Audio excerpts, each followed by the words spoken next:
होता। नसीहत देने वाला खुद बदले तो बदलता है जमाना, नसीहत देने वाला खुद बदले तो बदलता है जमाना। तो उसके घर में भगत सिंह पैदा होने की कल्पना ना करें।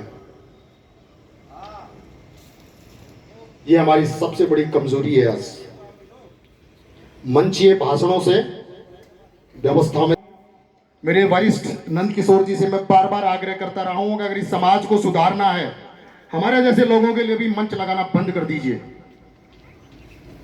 अगर जो समाज का हितैषी होगा वो आएगा, और जिसको मंच पे बैठने की अगर लालसा होगी वो नहीं आएगा। समाज ही हमारे बीच में एक विभाजक रेखा बने। कैलाश जी ने भाव की बात की थी। मैं भाव में अगर उपसर्ग ए जोड़ूं तो अभाव बनता है। बाबा साहब की सफलता का अगर सबसे बड़ा श्रेय या सबसे बड़ी व्यवस्था या परिस्थिति अगर थी, सावित्रीबाई फुले के लिए अगर सबसे बड़ी व्यवस्था अगर सबसे बड़ी परिस्थितियां थी, यही अगर ज्योतिबा फुले के लिए थी तो वो था अभाव। अभाव हमेशा संघर्ष की ओर ले जाता है।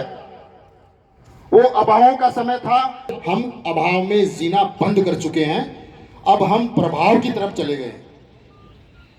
वहां भी भाव में प्रय जुड़ गया। उस प्रभाव ने फिर हमारे सामने एक समस्या पैदा की है। जो समस्या हमारे लिए फिर एक समस्या खड़ी कर दी, वो थी सुविधा।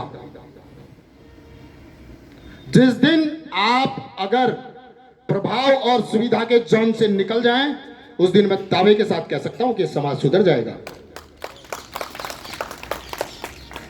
क्योंकि शहर में पढ़ने वाले बालक के लिए बिजली का कोई महत्व नहीं है। उसके लिए प्रभाव और उसकी सुविधा एक बटन पर है। वो जब चाहे लाइट जला लेगा, जब चाहे लाइट बंद कर देगा।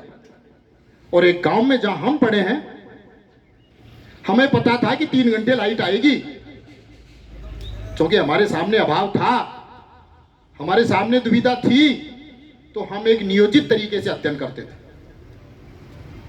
तो ये प्रभाव और सुविधा का जीवन जीना बंद करें। अब मैं मेरे मूल मुद्दे पर आता हूं।